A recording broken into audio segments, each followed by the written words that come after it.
Hello, welcome to Soulprint Intuitive Tarot for February 1st. Okay, so just a couple of things. I'm booking for private readings sort of March, beginning of March, mid-March.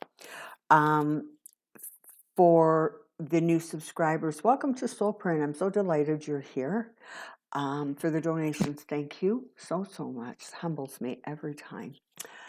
And my subscriber numbers are doing a really weird fluctuating thing. So if most of you could just please double check, make sure that you're subscribed, make sure you have hit the bell so that as my videos come out, you're notified.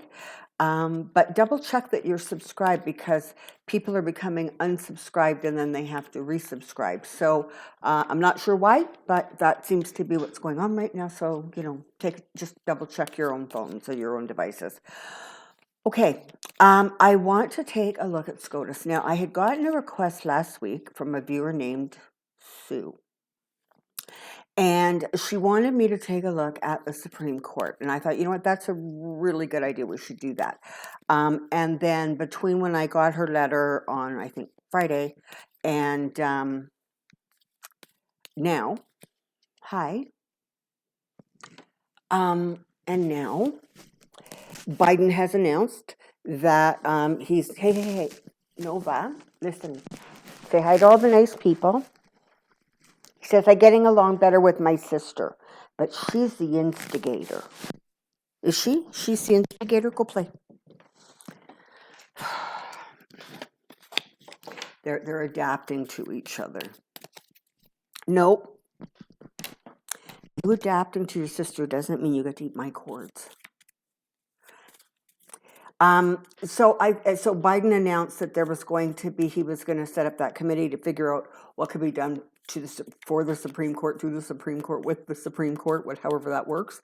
It just seemed, synchronistic, and I thought, well, this is the perfect time then to take a look and see if we can figure out what is going on there.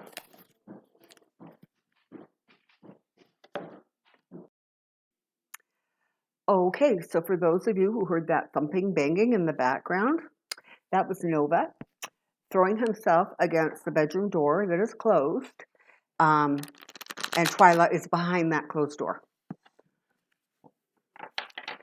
So, Supreme Court. Let's go there. Did you hear over the weekend that poor Trump is scrambling to get new lawyers on board because 5 of the lawyers for his impeachment defense quit because Trump's still determined to go in there with this story about the election being stolen. The GOP have sort of pivoted now. They're moving away from, what actually happened, the riot, and they're shifting to this procedural, he's out of office kind of nonsense. But Trump apparently has not made that shift. His lawyers did and wanted to go that way, but he was like, no go. So I guess we shall see how that unfolds. I know he's announced a couple new ones. All right, let's take a look at Scotus, shall we? So there's 9 members on that bench. If I am not mistaken, it is now a 6-3 conservative-leaning court. So that's a thing.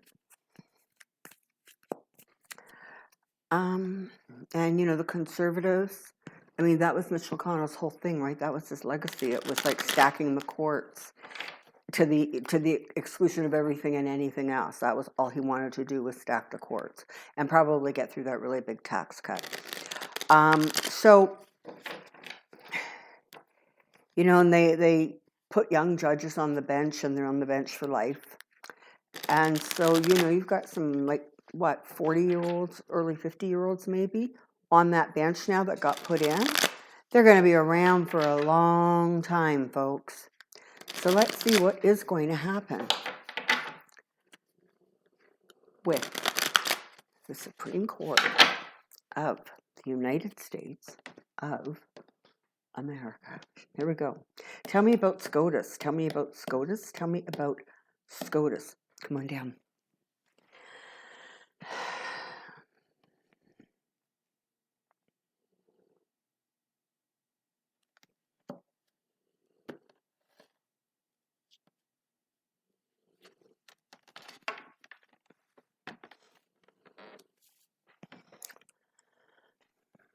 I don't know how you can see that.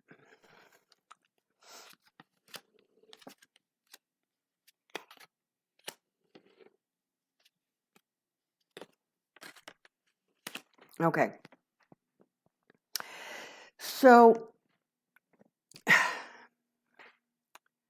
among more liberal circles, there is sort of a hope and an expectation that there can be a way figured out to not only deal with the Supreme Court and the imbalance there, but it actually feels deal with some of the lower courts. And I would not be surprised, not right away, but over the next 2-3 years, I wouldn't be at all surprised to see some of those really, really unqualified people who got put into, judgeships all over the country.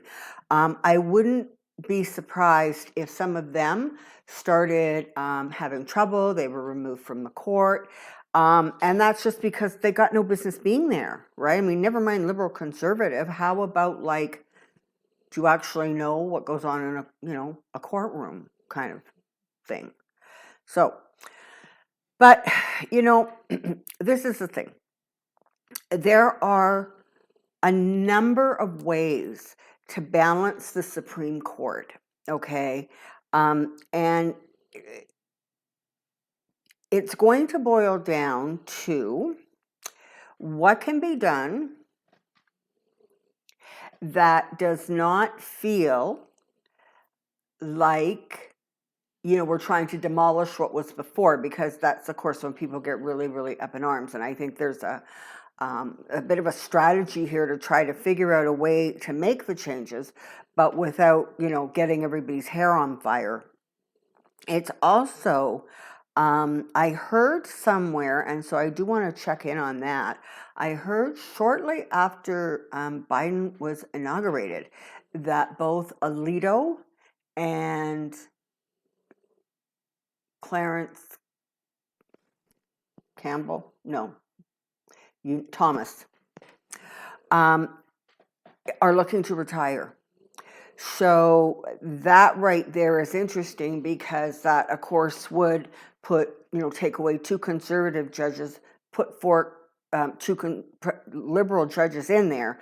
And so right there, you've got just frankly a better balance. But we're going to see how that unfolds. But it feels like there's more than one way to make this work. The reality is that your country has been so badly trounced in this whole last 4 years that it becomes super important that justice, just overall in your country, is seen as something that is getting improved, not back to normal. You've got justice reform, and hopefully they'll be able to get to that. But you've got an abundance of conservative judges, and the country, and everywhere from the DOJ to the Supreme Court, there needs to recover a feeling of not these courts are stacked, but these courts are fair. And frankly, again, that's another legacy of Mitch McConnell, right? There was not even an illusion of trying to be fair, trying to put smart, intelligent lawyers in there. It was just a matter of people who would scream, at Planned Parenthood and try to strip women of the rights they have, and certainly strip them of control over their own body. So you know what? You've got all of that kind of, and you've got, a lot of people on that side are very, very loyal to Trump for reasons that most of us cannot understand. So you've got that going on.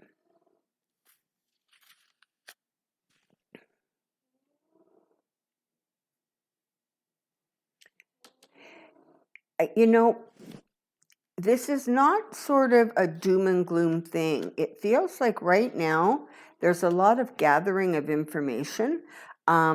There's a lot of hand wringing going on, and how do we fix this and what do we do? But as that committee gets formed and up and running, there's going to be a whole lot more clarity about actually what you can do to sort of rebalance the situation.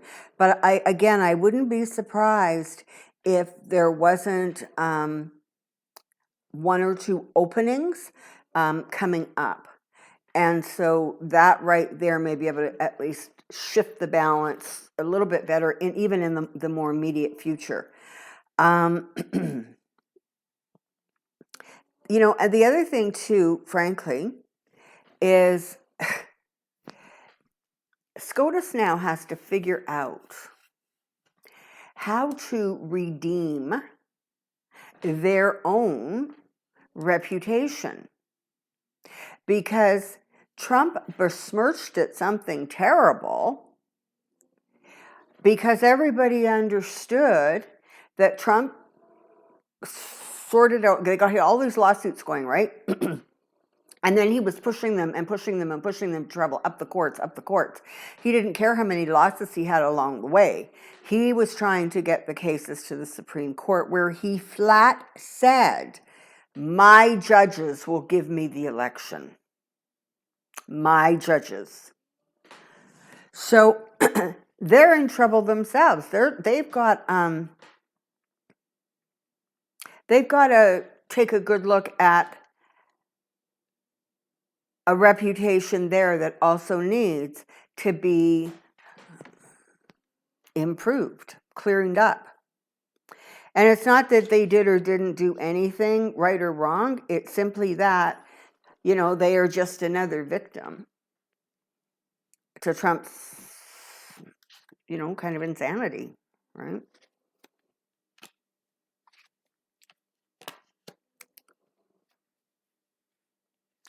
It's definitely going to be a female judge stepping forward in, I want to say, the next vacancy.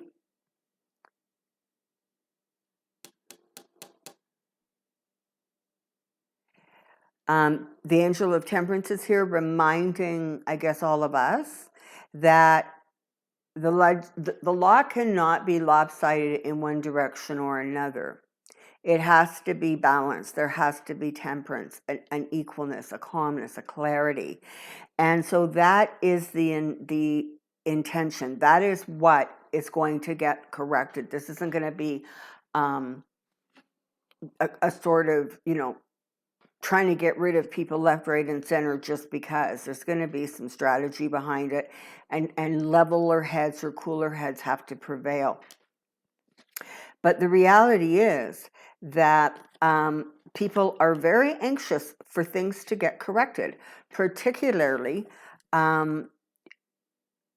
things that the Trump administration was able to implement on with that conservative leaning, with its conservative leaning courts, never mind just the Supreme Court. But there is a great desire to get things sort of back on track. It simply feels like everything needs a facelift, right? It really does. Almost every single department needs to recalibrate and fix their own reputation and how they are perceived. And the Supreme Court is frankly no different. And so there's a lot of moving forward and correction and change that is going to be coming. But again, this is not going to be done with the snap of a finger. Just for those of you who may be a little bit confused, I'm getting this intuitively now. For any of you who may be confused about kind of Joe Biden's strategy and this sort of real insistence he has that things be bipartisan and things be, nice and everybody make nice. And I just want you to know that energetically, you're being told to remember exactly how many decades this gentleman has had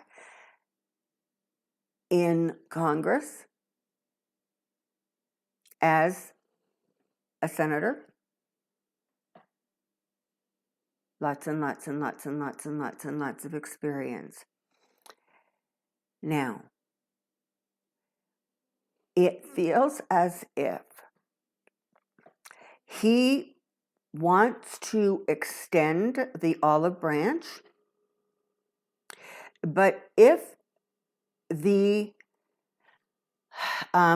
Republicans try to sort of gain control, he's going to take that olive branch, turn it around, and like flack their hand.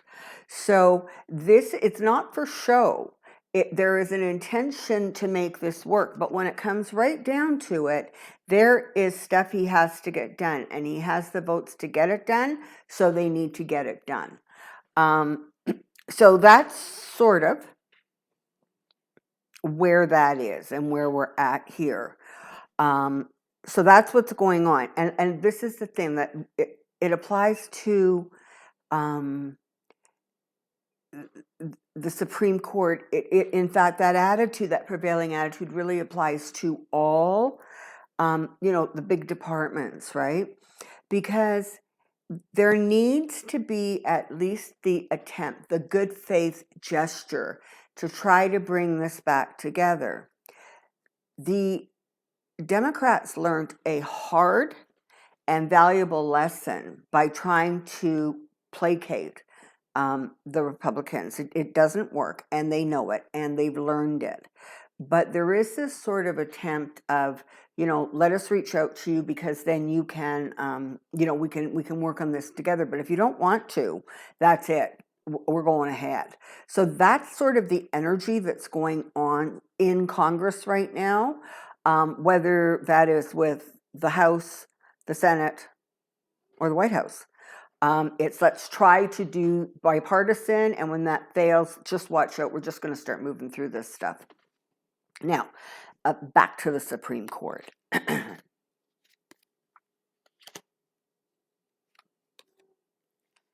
Yeah, it definitely looks like what President Biden has done is he has set this committee up. He wants to find solutions that are not revolutionary, but that break the stranglehold that the GOP sort of have over the Supreme Court, over that liberal, real strong left-leaning liberals. I mean, they're not even trying to be in the middle of the road. In fact, I'm not sure the road is even in sight for them. They're so far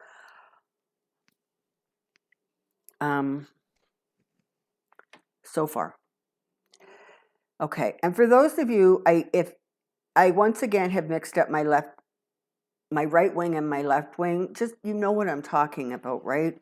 As I said earlier in a message I sent out, pretty much everything that goes on tape here, except for the basic hello and the goodbye, really is channeled to one degree or another. And so sometimes I will draw blanks, or I will get, words and things twisted. So I'm aware of it. Now you know why. So just so you know. So, alrighty. There's definitely going to be 2 departures. And, this is the other thing to remember. If there were 2 departures,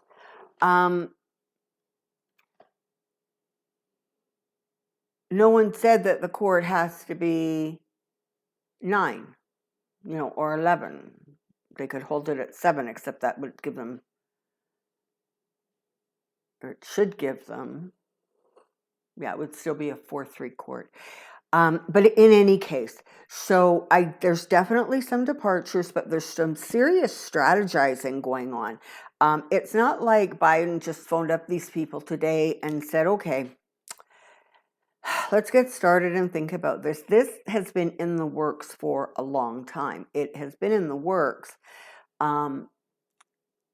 since, and I'm blanking on her name, Ruth, RBG.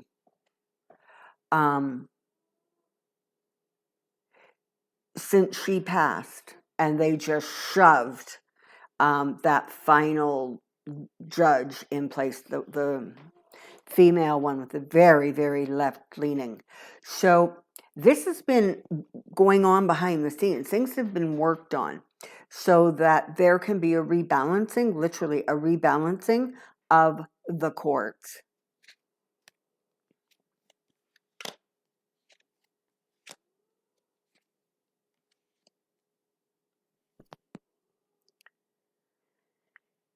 This is not going to be without a challenge or two, but it's going to unfold and take place. And we shall see who does or doesn't leave, but I'm definitely seeing departures. I'm seeing people saying, I've had enough. It's time to move forward. And it feels like there actually could be some speed with which the court shifts. But like I say, there feels very much like there's some departures coming up. Okay. So that's sort of it for the Supreme Court. It sounds as if everybody just has to be patient a little while and allow this commission to start digging deep and figuring out what answers and solutions they have, and then it will move forward. So I wouldn't be too stressed about it. It was very telling to me that Chief Justice Roberts, who adjudicated the last impeachment trial, has completely said, no, thank you. Let that nice Mr. Leahy guy do it. No.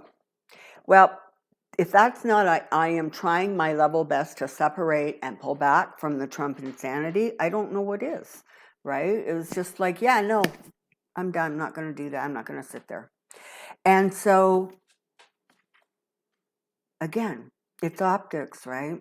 But hopefully the Supreme Court understands that their past president may have made some of the real conservatives on the bench happy. When it comes right down to it, he tarnished their reputation to such a point that that sort of overrides to some degree just the faith and the trust that anybody has in the justice system. So there's a lot of work to be done, and whether that starts, at the Department of Justice, all of those, alphabet agencies, however it is, so what that's Department of State, I guess, and Department of Justice. I'm not sure. Anyways, my point is there's all these areas where reputations have to be recovered and repaired. And I'm very confident, based on the cards I see, that the Supreme Court understands that and is not going to really put their toe out anywhere. They're going to stay far back as they can. Okay. Thank you for being here today. It's always lovely. I'm so delighted with new subscribers. Welcome to Soulprint. We're a good gang here. We really are. Until next time, take care. Be well. And we'll see you soon. Bye-bye.